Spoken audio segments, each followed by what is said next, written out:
Sandra. Thank you. I have read her book. On the first day, I read it up to chapter 8. Wow. I couldn't put it down. Because for the first time I was hearing a woman own her story. And not certain parts of the story, like most of us do, where we only own the highs, and then when it comes to the lows, it's, oh well, that's something. Because what I realized from listening or reading her book is that your true power comes from the moment you own your whole story. Every part of it, the good and the bad.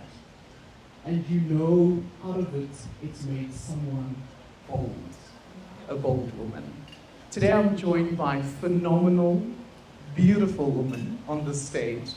And in this panel, we will truly be highlighting everything that you are and already could be. Starting off today, I have right next to me, Pamela, a woman that talks about personal branding. So Pamela, we are going to shoot into this conversation because the questions are loaded.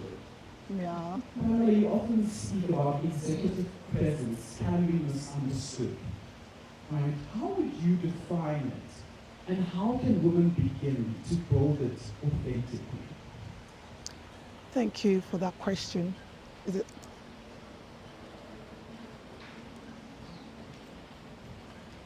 Hello. Yeah, thank you for that question. I think one of the things that everyone here has been talking about is authenticity. And that's like the buzzword for in a lot of spaces. And when you think about executive presence, it's what is the presence? It is the presence of yourself. And what is yourself? It is your authenticity.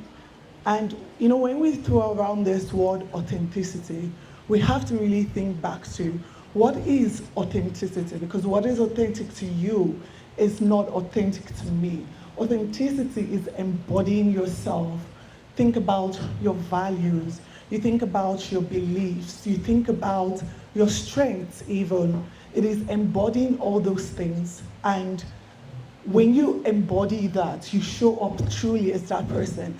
Because everyone keeps saying, oh, be authentic or be this way, be that way. But if it doesn't feel like home, if it doesn't feel like it aligns with how you are meant to be, because we're all designed uniquely, we're all designed very differently.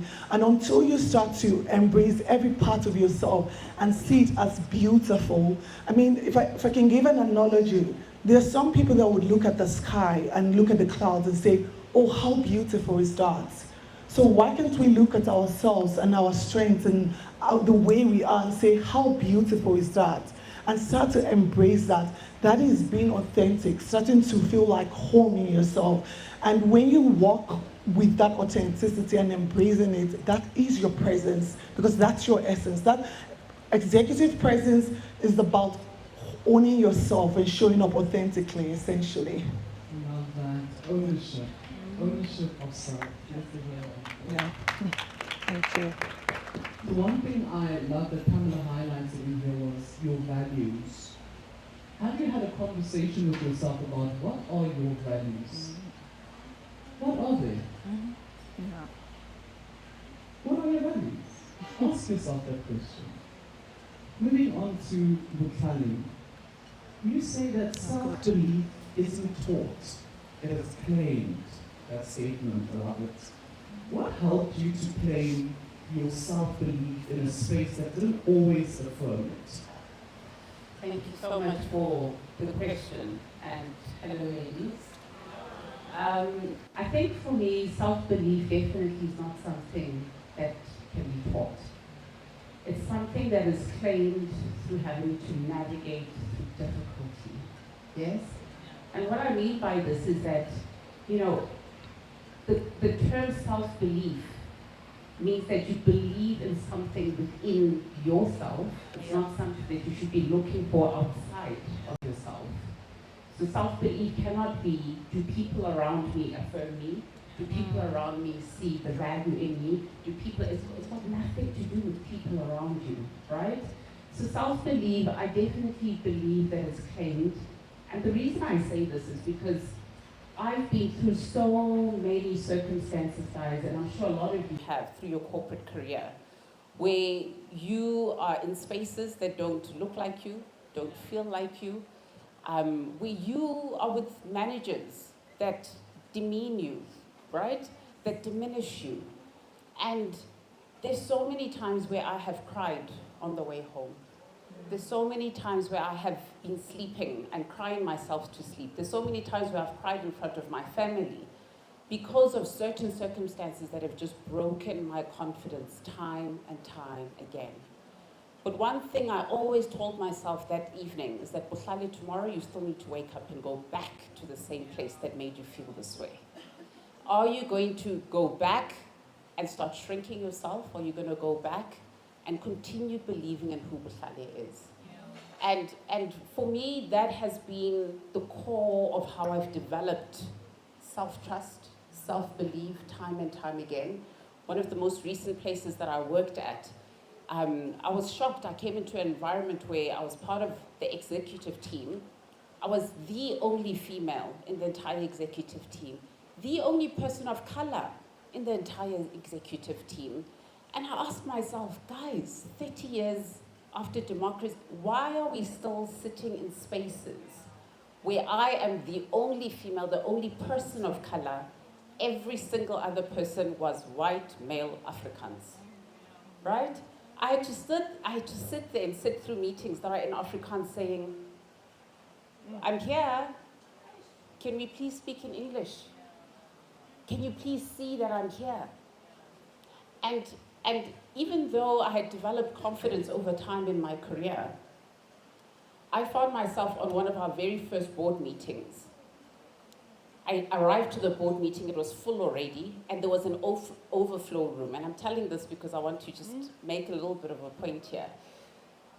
Buhlali decided not to find a seat in the room she was supposed to be in. We were hosting the board meeting. Buhlali was speaking at the board meeting. Buhlali, because she's been in this environment where she just didn't feel like herself, decided, oh, I'm going to go to the overflow room.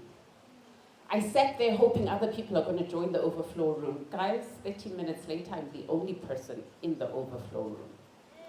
As people are passing the overflow room, they're looking at me like, and then, why are you in here? The board meeting is in there.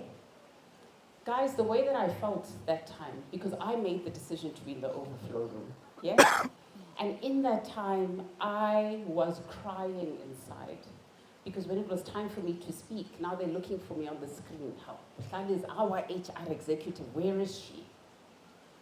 I cried that evening, and I vowed to myself, Buhlali, that is not you. You must never do that again. You must never demean yourself in a way or belittle yourself in a way that makes you feel like you don't deserve to be in the room you're supposed to be in and taking up that seat. So self-confidence comes from how you rise from those situations, right? Because I think a lot of people will use that, and that is something that ends up breaking them, and they come back shrinking instead of rising from it. Amazing. Never do that again. Demean yourself. I met with Buhlali a few years ago in a meeting, and it's on a Teams meeting, but her presence was felt. Her confidence oozed through a Teams screen. Lucia. Hi. Hello, you look beautiful. Thank you. You carry so many roles. Mother, professional, advocate. How do you stay grounded in your identity while navigating all of these at the same time? You don't. Hi, ladies. Don't you just look magnificently gorgeous this afternoon? My apologies for being late, but the trick of the matter is you don't. For the longest time, from birth, as women, we are taught that you are supposed to magically be able to just balance it all. to win at every angle. That somehow, if you show up 100% in your authentic self, it just falls into place. You don't. But do you know what then happens? You fight. Every single time, you fight. You rise up and show up authentically as your 100% you, if not more, for every role that you have to do. It's not always easy. I mean, I just arrived now. The reason is because I get a call yesterday, they say the minister already arranged with fellow ministers and deputy ministers that we have a meeting at 10 a.m.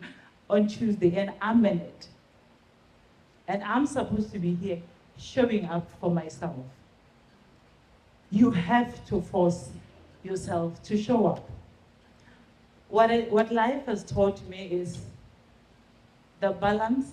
You show up for yourself authentically by ensuring that in every aspect of what you do, you give it your all. And that you must always understand as a woman that we are not at the same starting point with your counterparts. If it's going to be professional, you are never at the same starting point. There are obstacles, immense obstacles in front of every woman. You have to balance motherhood, you balance professionalism. I have to balance raising a child with special needs. If you align yourself, you schedule yourself, and allow yourself, I resonated so much with what Sandra says, you have to allow yourself to bend and know that in your bending, you will be able to 100% rise up above it all, because it all begins with you. Who are you? What do you say to you about you? And the answer to that is going to predetermine every single time how you show up in the world, in all roles and areas of your life. And thank you. Thank you. Thank you for still being in this room and showing up beautifully and showing up powerfully. There was this quote that we used to share in corporate where we used to say 1 hour at a time. And when you show up in that hour, show up the best you in that hour. Pamela, you speak about branding beyond image. What are the top pillars of authentic personal brand that women should focus on while they brand beyond image? I mean, when you think about branding beyond image, I think it's when you start thinking beyond moving from performing to embodying. So the image is what everyone sees. The image is what you want to show the world. Going beyond that is now the experience. It's the embodying. It's where the presence comes in. Because when I see you, I can see the output and I can see how you look, how you want me to see you. But when I interact with you, I then experience you. So when I think about personal branding beyond image, executive presence, it comes back again to authenticity. It comes back again to embodying who you fully are, and then most importantly, being very intentional. Because when you think about the way you see yourself, there is also the way you would like everyone to see you, and there is the way that everyone actually sees you. So branding beyond image is being very intentional in, I am here in my starting point, but I envision myself to be this person. See, if I think about maybe myself, I want to embody discipline. I want to embody the person that shows up in every room, the person that is dependable, the person that you say, if Pamela says she will do something, she's going to do that. I have to start thinking, how does that woman show up in her daily life? What is her daily routine? How does she take up spaces? How is she intentional? What is even her workout routine, you know? And then there is my starting point. There is what people think about me, which doesn't really matter, because with what everyone has said, especially what the last speaker, Sandra, said, is being flexible at every time to change your story. So Just because you know me as this way doesn't mean next week you can get a new Pamela, because I'm always improving, I'm always growing. So branding beyond image is intentionality in positioning yourself the way you see yourself to be, or positioning yourself in alignment with where you're going to, in alignment with your growth, in alignment with your purpose, and that ideal self-image that you have in future, even though you're not yet there. So branding yourself now with intentionality that you are going to this place. I love that. The intentionality in the detail. A mentor of mine that's sitting in the room that you'll experience today once said, every touch point should be unforgettable. If you are saying it's unforgettable speakers, let every touch point be unforgettable. She claps. Butlali. She's the one, right? Collect myself. I told you, me and laughing. I need to collect myself. Butlali, how can women cultivate presence and influence in the workplace, even when they are not in a leadership role? I love that question because I think a lot of us believe that we need to have the title manager in order for us to lead, right? And one thing that is so core to a lot of the workshops I teach, a lot of the one-on-one mentorship I teach, is that leadership starts with self, right? And for me, presence is such a personal thing, right? Because for me, presence stems from what you think about yourself, what you believe about yourself. And one thing we don't realize is that we just think behaviors happen because behaviors happen. No. The way you behave is a subset of how you think about yourself, and how you think about yourself influences how you feel about yourself.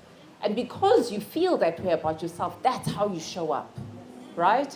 So when you want to show up with presence, you need to start back at the, what do I think about myself? A lot of us spend a lot of time in limiting beliefs and we don't realize it, right? A lot of us spend time in imposter syndrome and we just accept that, yeah, it's imposter, I'm struggling with imposter. Why are you struggling with imposter syndrome? Because for me, presence starts with, I believe that God is within me, yes? And so in anything that I do, in anything that I say, every time I hit a low, I know that God walks with me through all things. And so it doesn't matter whether I'm in a space where I don't necessarily feel like I belong, right? The fact that that evening that I cried, I was able to say, Bohlale, this is not you, is because I know that it is not me. Yes? So a lot of it, I think a lot of the speakers have spoken about it, that you need to know who you are. A lot of us don't spend time doing that. We wake up, we go to work, we come back, wake up, go to work, come back. We're just busy, guys. Year after year, we are busy, right? We're not even taking collection of what have I learned this year? How have I grown? What have I achieved this year? Why? Because we don't set goals for ourselves, right? So we need to become women that are so drawn to wanting to understand who you are, so that when you are in those challenges, when you have to dig deep, ask yourself, what do you find there? Because if you're digging deep and you're finding limiting beliefs, you're going to wake up the next morning and you're still going to be that version of yourself that you're trying to run away from, right? So I totally believe that presence really comes from an inner belief of who you are, knowing that your circumstances don't define you. Sandra spoke beautifully about that, right? Your reality doesn't define who you are. But the only reason you're able to rise from that is because you have a good understanding of the kind of person that you are. And so leadership then becomes an offset of how you move, how you show up. And I believe a lot of times, ladies, you know, I see a lot of ladies in the workplace, they just show up how they want to show up, right? And for me, I feel like, you know what, if I walk into the workplace and I'm dressed well, when I'm dressed well, I feel good. When I feel good, the people I walk past, they can feel the presence of you being there, right? That's what presence is. And you see, for me, getting up to look a particular way is because I love myself. And therefore, I want to look a particular way. And because I look that way, and because I love myself, people feel your presence. So leadership has very little to do with, I've got the accolades, I've got the MBA, I've got the paper. No, no, no. People don't buy paper. People buy presence. People buy how you present yourself on a day-to-day basis. Yeah. Beautiful. What I hear a lot about what all these women are sharing today is the spending time with self. Yeah. And spending time with self these days looks like Instagram, it looks like TikTok. And all that happens there means that you keep on finding versions of other people. Yes. And you don't spend time with yourself. And it leaves you comparing yourself instead of building and cultivating and growing you. Yeah. I love that, Kali, the spending time with self. Lucia, you mentioned this briefly. You're raising a child with autism is one of the most powerful journeys of love as well as resilience. How has that shaped your leadership and the way that you show up in the world? If anything, raising a child on the spectrum has awoken in me the deepest desire to every day. Like it's an everyday battle. So you wake up every day and decide that you are going to show up for yourself. You are going to show up for your son. You, in ways that the world would never be able to, you are going to show up for your children. Leadership is not only at the workplace. I happen to have a leadership role in the office, but it takes this beautiful women that I'm sitting here with you with.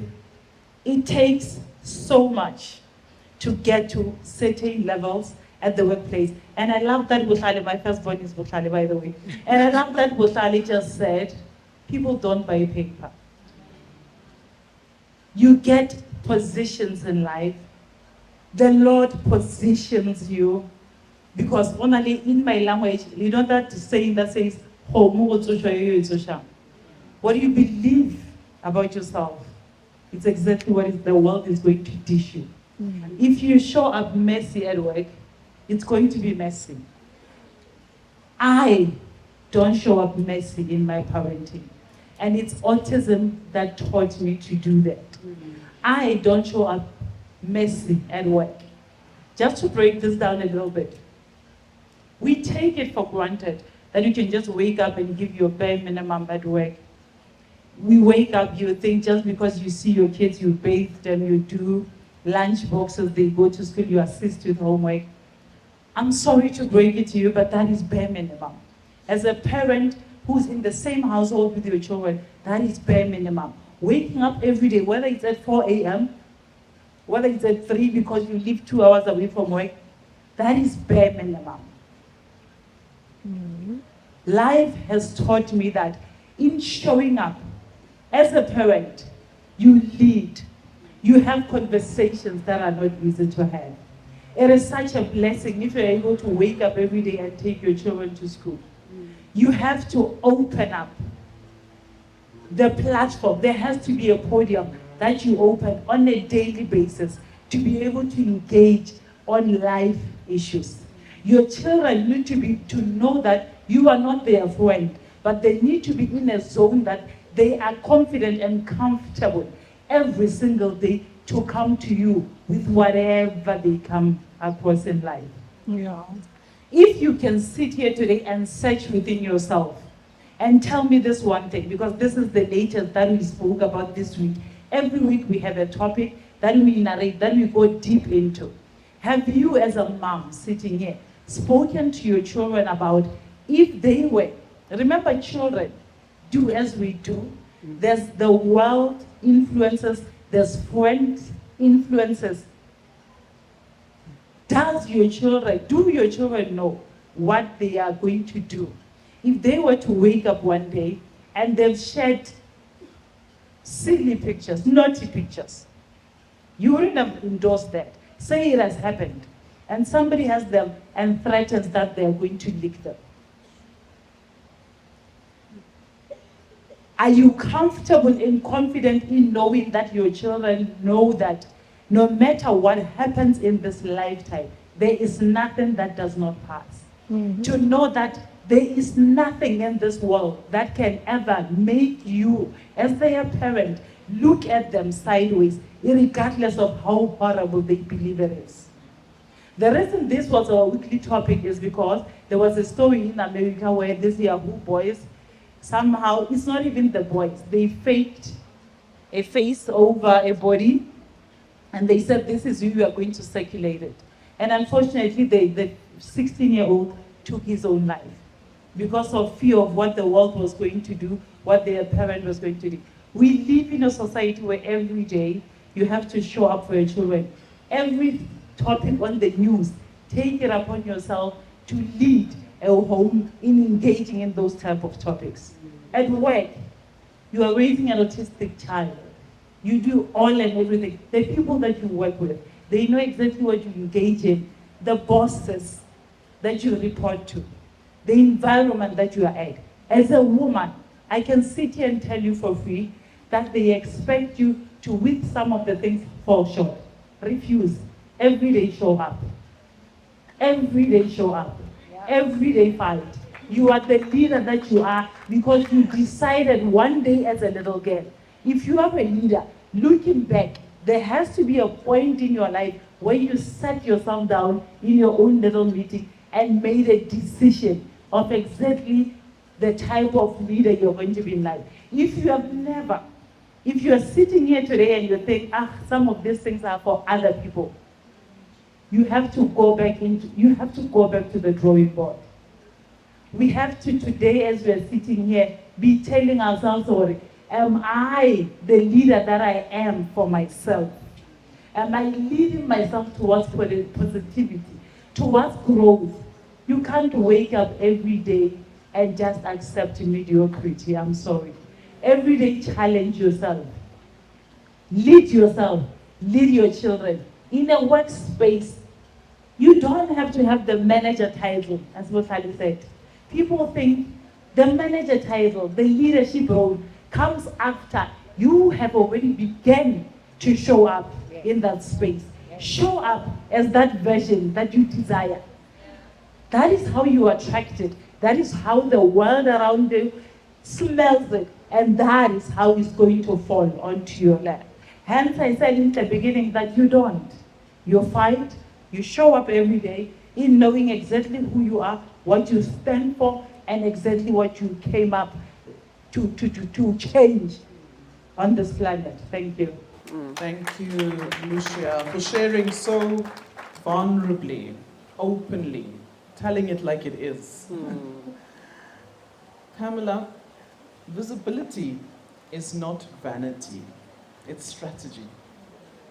What are the practical ways women can make themselves and their work more visible in rooms that they haven't entered into? I would say self-advocacy.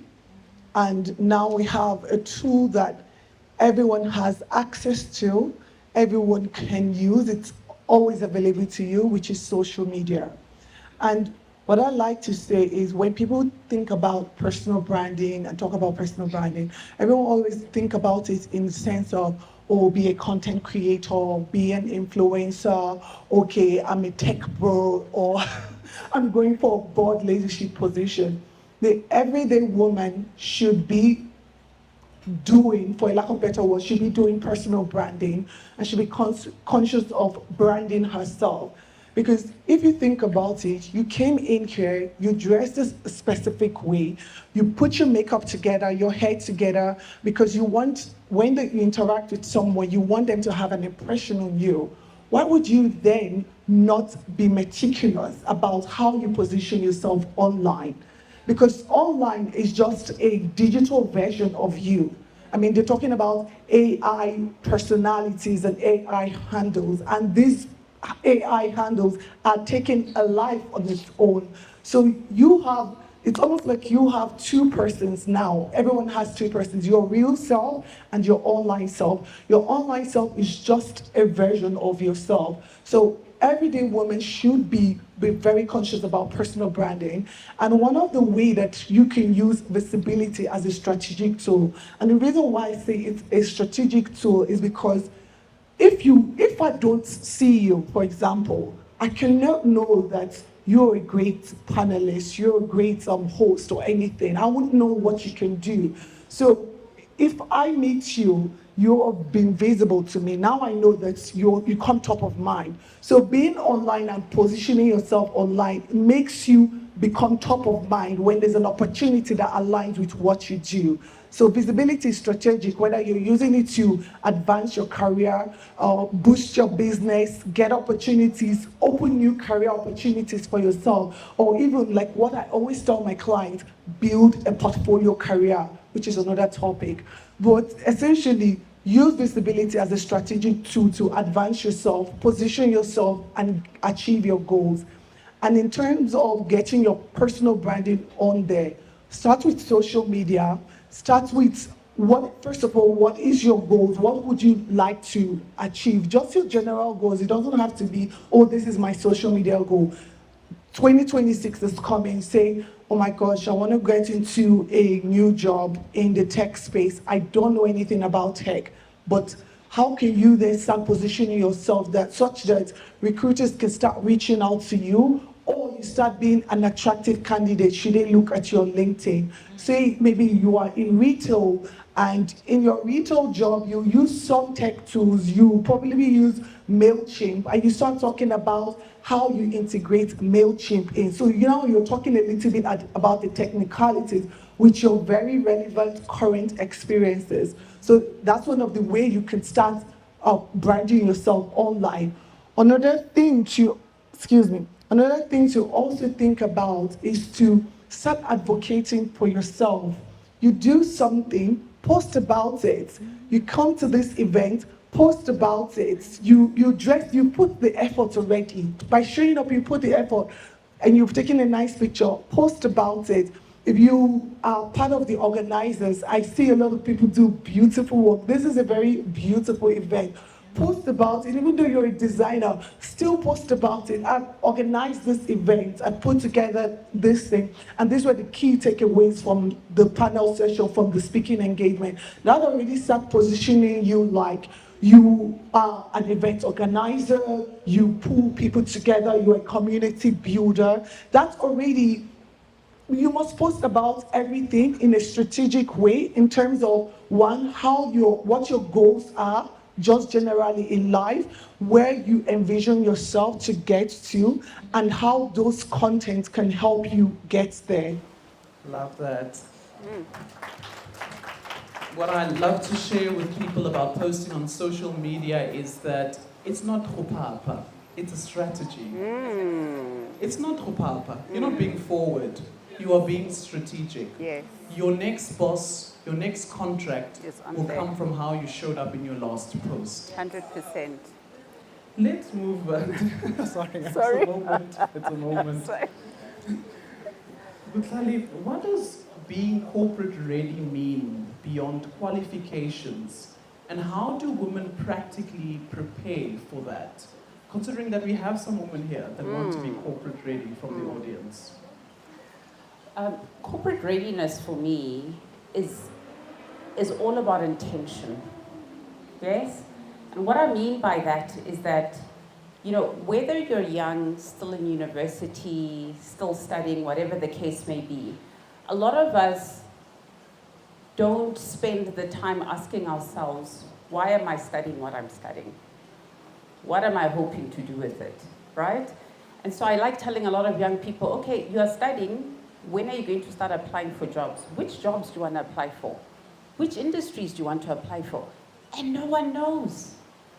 They're studying, they're willing to spend 4 or 5 years at a university to study something that they don't know where it's going to go. They don't know what it takes to get in. They don't know which organizations are going to hire them.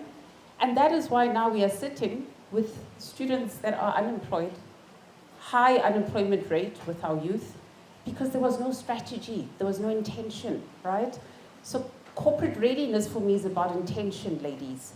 And I think a lot of us, even today, we go to jobs and it's a one-way street. What I mean by this is that we are going there, organizations are taking our time, they're taking our resources, they're taking our knowledge, they're using it to their advantage.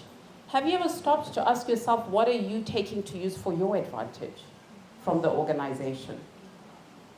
We cannot be giving so much of ourselves consistently every single day, spending 70%, 80% of our lives there just to get a paycheck. The aim is not a paycheck. You need to be asking yourself as you go into different organizations, why am I here? What do I want to gain out of this? What skill sets do I want to gain out of this? So we need to start reframing our minds when it comes to our corporate roles, because corporate readiness for us needs to be about how am I upskilling myself? How am I ensuring that even if I spend 2-3 years in this organization, I've built the relevant relationships, I've gained the relevant skills, I've been able to achieve certain things in this organization that become my bragging rights in the next interview that I'm going to, right? We have to be strategic, guys, about everything that we do with regards to our corporate lives. And so that's the one thing. Secondly, I think corporate readiness is about bracing yourself for what corporate is. I think, you know, in this day and age, people are so ready to slap on the title toxic environment. We all know corporate is toxic to some shape or form, right? But we're so quick to run away from challenges, guys. We're so quick to say, oh, this is such a, oh, my boss this, hey, my boss was this, my boss was that. Oh, this environment is so toxic, I need to jump jobs. Some people are leaving jobs without any plan because it's a toxic environment. But ladies, I'm sure you've heard from all the ladies that have spoken today that challenge is what builds character. Boldness comes from sitting in discomfort and learning to rise from it.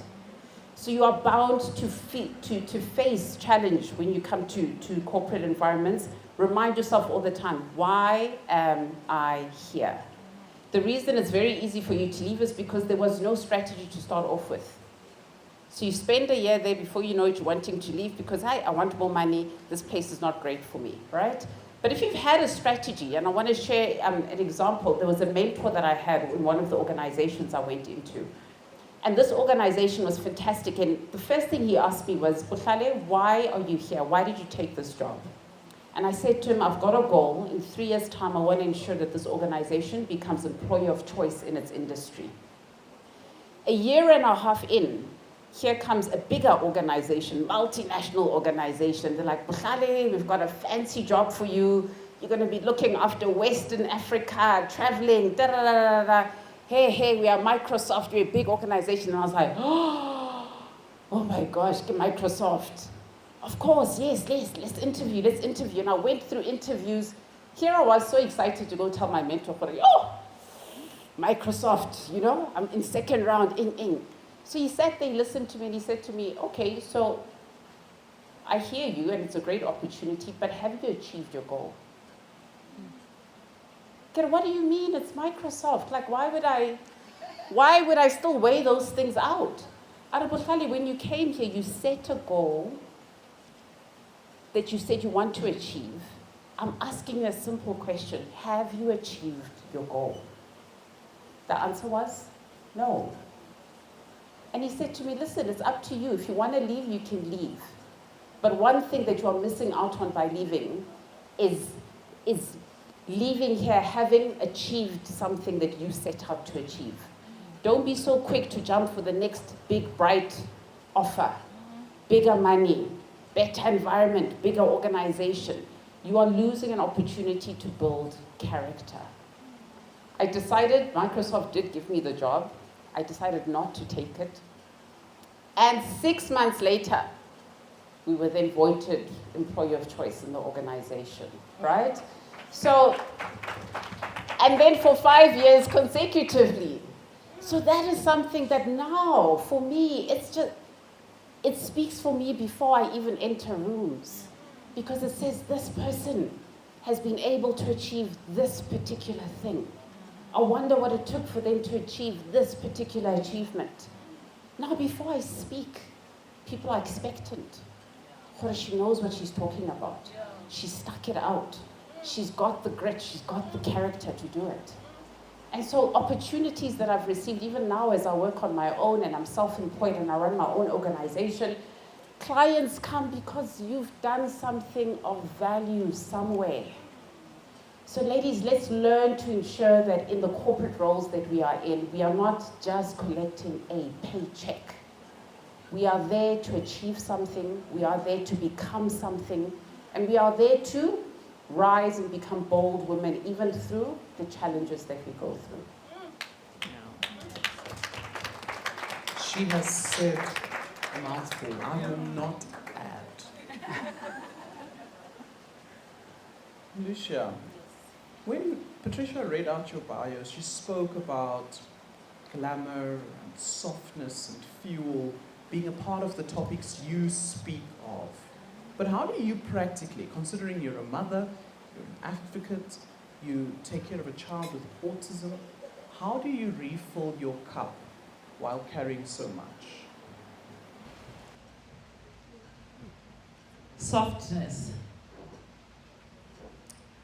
The world expects women to show up mostly in their masculine energy because the world is so masculine.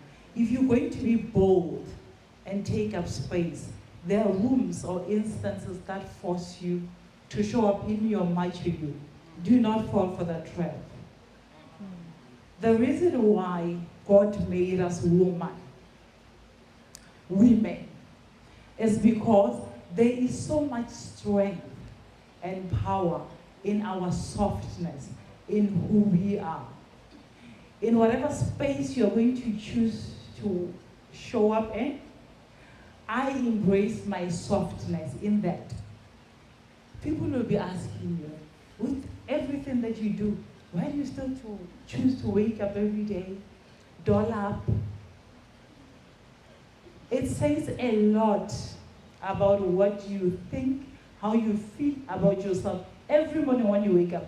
The day that you decide, I'm just going to a mall, I'll drag my slippers, I'm not even going to put any effort. That's exactly how the world is going to receive you. Give in that little extra 30 minutes every single day to ensure that you show up as your prettiest self. I grew up watching a lot of movies. You know, one time I picked up in a movie, a girl said, a powerful woman in a movie said, I can't remember which one. Do you know how when you buy new lingerie, nobody knows when you're wearing it? I kid you not. If you're wearing the most beautiful, most lookable lingerie of them all, walking into a boardroom full of male species, nobody knows. But because you know how you are going to be shaking and moving things around in that room, use your softness to work for you. If you're going to fight in a male-dominated world using the macho-ness, that they were born with it. God gave it to them. You can never match up. If you show up as your soft you, take care of you, the inner little girl in you will shock you. Show up softly in the world. Even in your wearing of a suit, if you have immediately when you left your house, clothed yourself with your softness, it will fill up the room. It will command everybody to listen to what you say. We all know how intelligent we are as women, right? Yeah.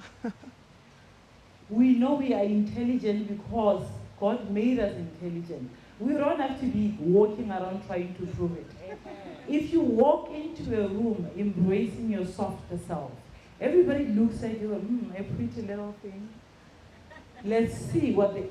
And imagine when they're going to get to understand what is in your head. after they've received you the way that they had. You will move mountains for yourself and for your generations to come. Because we are not here just for us. Of course, we are not here. We are here for our children, their children's children. And if you wake up and show up in your softness, understanding that this is a legacy, it's not just about you. Girl, you will take up space. And we are here to take up space. Thank you, thank you. I will only be allowed to take one question from the audience. Thank you. The hand was up very quickly there in the middle. While we're on the topic of softness, I got stopped by the traffic officers yesterday because I was driving a little fast, just a little. And then I opened my window and he was like, no, sissy, you're catching a flight, please. Just go. You're catching a flight. And I was like, you see when you doled up, Balisa, you are catching flights.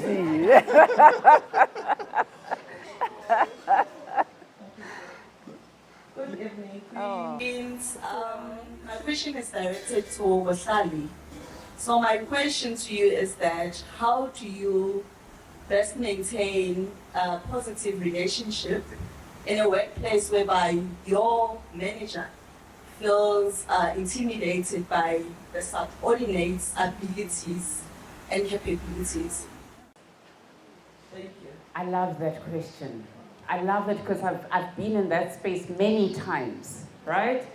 And it has to go back to where I have been in organizations where my manager was intimidated by me. And by me, I'm not talking about subordinates, I'm saying nah.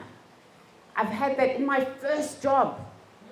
The most senior person, white male, said to me, BOLDLY, you intimidate me. Well, guys, I'm a coordinator. I was like, but I can't help you with that. That's what I said to him, because I was like, I'm not going to shrink. I'm not going to become a different version of myself so that you can be comfortable. If I intimidate you, and that's okay. Next job after that, another woman, black woman, laughed in my performance review because she says, BOLDLY, you walk around here, you own this space. You walk around here with a confidence, you own this. You remind me of a delinquent child, BOLDLY. No? I sat there and I'm looking at this woman. Yes, I was crushed. Yes, I cried about it that night. I knew I had to wake up the next morning and go back there. But one thing I always told myself is that when people treat me like that, it's a them problem. Not a BOLDLY problem. BOLDLY is going to continue to be BOLDLY. So if you are uncomfortable and I make you feel uncomfortable, I'm not changing myself for you. So continue to remind yourself all the time, if someone is feeling some sort of way, they must deal with it. It's not a you thing. Powerful. Thank you, ladies. You were all magnificent. Oh. I am going to get fired if I take another question. Our time is up, but let's give them all a beautiful round of applause.